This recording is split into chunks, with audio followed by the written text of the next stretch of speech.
Selamat datang di aplikasi Harmonis. Harmonis adalah Heart Crisis Risk Monitoring Information System yang merupakan suatu sistem informasi monitoring upaya pengurangan risiko krisis kesehatan yang diterapkan di Kabupaten Tasikmalaya. Di sini, kita akan mengenal cara untuk menggunakan aplikasi Harmonis. Hal pertama yang harus dilakukan yaitu masuk ke browser. Lalu ketik harmonis.tech, maka akan muncul tampilan seperti ini. Di bagian kanan atas terdapat login account. Klik bagian tersebut dan masukkan email serta kata sandi atau password yang sudah diberikan kepada setiap puskesmas. Setelah itu, klik login. Pada tampilan awal Harmonis, terdapat video edukasi mengenai proses terjadinya bencana. Selain mengedukasi untuk proses terjadinya suatu bencana, video ini terdapat beberapa pesan untuk kesiapsiagaan dalam menghadapi bencana tersebut, sehingga bisa dilihat oleh setiap pengguna atau setiap yang tidak melakukan login juga bisa dilihat di video tersebut.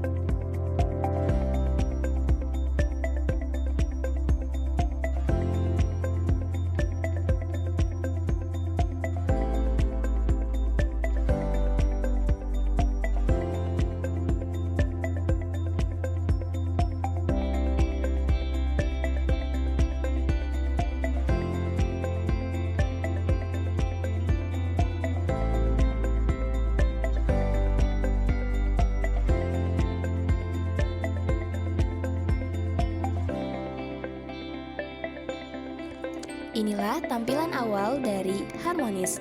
Di sini terdapat beberapa bagian yaitu ada asesmen, monitoring krisis kesehatan, dashboard, laporan dan rekomendasi, serta peringatan dini.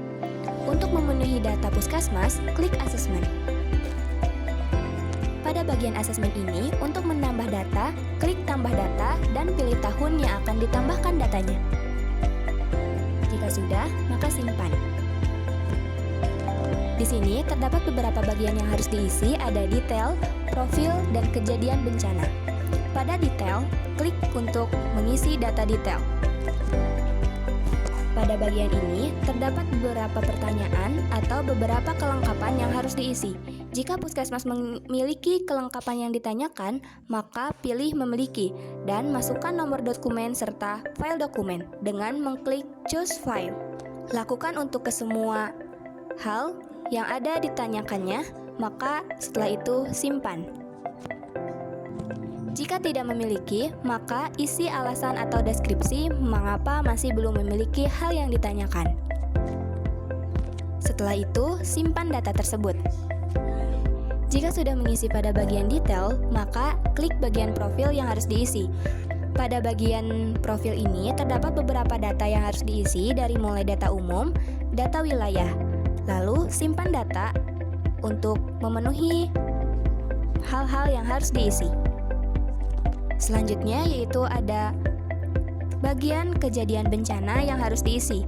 Klik pada kejadian bencana dan klik pada tambah data krisis kejadian bencana. Lalu di sana terdapat beberapa bagian yang harus diisi dari mulai tanggal kejadian, lokasi kejadian, bencana yang terjadi, dan jumlah korban. Lalu simpan data tersebut. Pada bagian asesmen sudah semuanya terisi. Lalu lanjut untuk ke monitoring krisis kesehatan. Pada bagian ini terdapat filtering tahun, lalu pilih tahun yang akan dipantau dan pilih cakupan.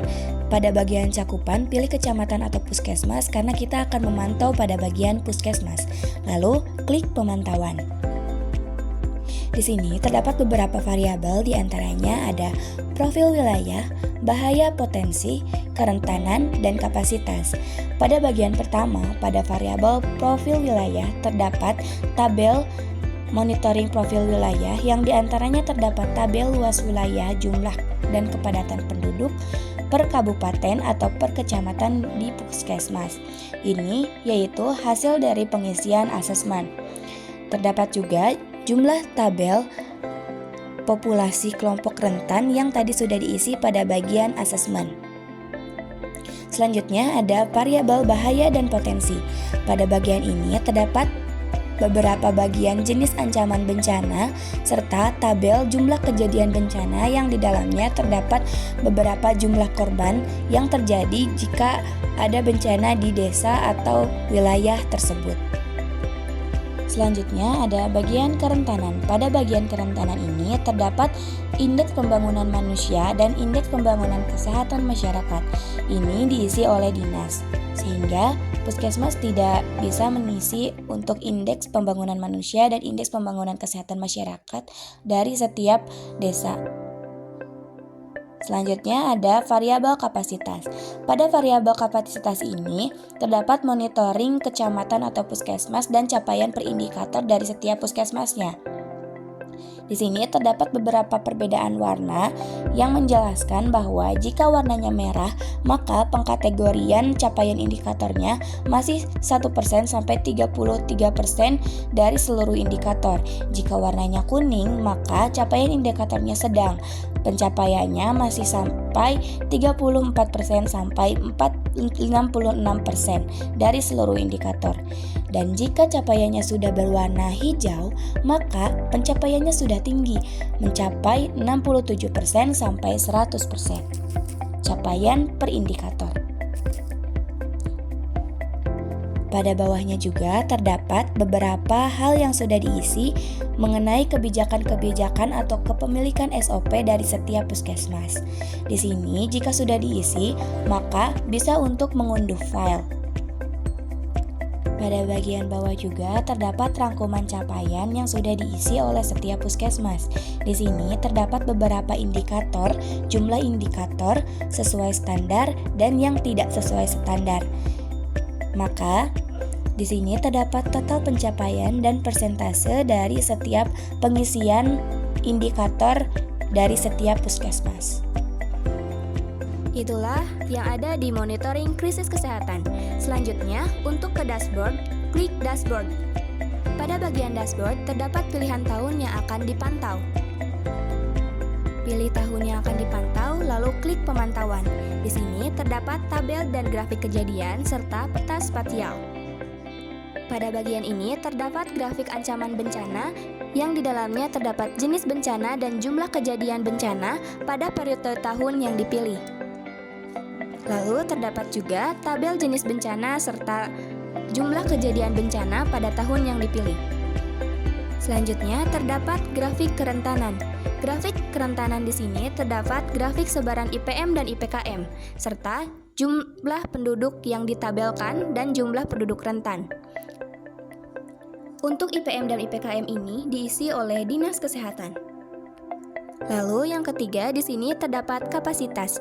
Untuk kapasitas di sini terdapat capaian kapasitas Kabupaten Tasikmalaya dan kapasitas capaian per indikator. Hal ini diisi oleh Dinas Kesehatan. Selanjutnya terdapat peta spasial. Pada peta ini terdapat peta spasial bencana, peta kerentanan, dan peta kapasitas. Pada bagian ini terdapat peta spasial bencana yang jika diklik terdapat beberapa informasi mengenai desa yang terjadi pada bencana tersebut. Selanjutnya terdapat peta kerentanan. Pada peta kerentanan ini, jika diklik terdapat beberapa informasi mengenai jumlah penduduk dan jumlah penduduk rentan yang terdapat di suatu puskesmas atau suatu wilayah. Pada bagian peta kapasitas ini terdapat perbedaan warna dari setiap wilayah. Perbedaan warna ini menjelaskan tentang capaian per indikator yang sudah diisi dari setiap puskesmas.